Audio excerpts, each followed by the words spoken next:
గట్టుమల్లికార్జున స్వామి దేవస్థానం గ్రామం మల్లికుదుర్ల మండలం వేలేరు హన్మకొండ జిల్లా నందు భక్తుల ద్వారా వచ్చినటువంటి కానుకలను ఈరోజు ఉండిలో ఇవ్వడం జరిగింది.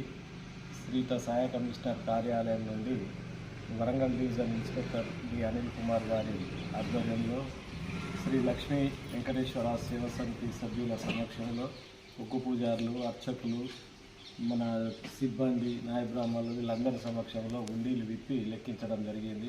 ఈ యొక్క ఉండీలు మనకు 86 రోజుల నుండి మనం ఈరోజు ఇప్పుకోవడం జరిగింది. 86 రోజులు మాత్రమే మనకు వివిధ అర్జిత సేవల ద్వారా 1,33,082 రూపాయలు రావడం జరిగింది. అదే మాదిరిగా భక్తుల ద్వారా సమర్పించినటువంటి కానుకలు 70,399 రూపాయలు రావడం జరిగింది. మొత్తం వచ్చేసి 2,03,481 రూపాయి మనకు 86 రోజులకు రావడం జరిగిందని కూడా ఈ సందర్భంగా తెలియజేస్తున్నాను. ఈ మధ్యనే మన దాతల ద్వారా ఎల్లమ్మ గుడి కూడా నిర్మాణం మొదలు పెట్టడం జరిగింది. బేస్మెంట్ లెవెల్ కూడా లేసింది.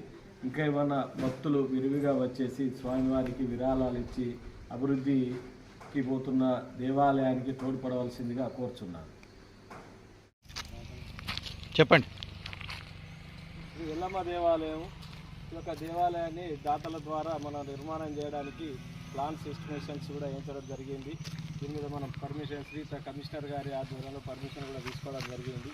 ఆ పర్మిషన్ ప్రకారంగా మనకు ఈ యొక్క దాతల ద్వారా నిర్మాణం చేస్తున్నాం. అతి త్వరలో దీన్ని కూడా ఒక 2 months 3 months లోపల మనం ఈ యొక్క దేవాలయాన్ని నిర్మాణం చేసుకొని ప్రతిష్టకు ముందుకు పోతామని కూడా ఈ సందర్భంగా తెలియజేస్తున్నాను. అంతేకాకుండా దాతల ద్వారా 10 రూములు కూడా మనం పర్మిషన్ తీసుకోవడం జరిగింది. వారి పర్మిషన్ ప్రకారంగానే దాన్ని కూడా నిర్మాణం చేస్తాం. ఈ 2 రోజులలో కూడా భూమి పూజ చేసేసి కన్స్ట్రక్షన్ మొదలు పెడతాం. అది కూడా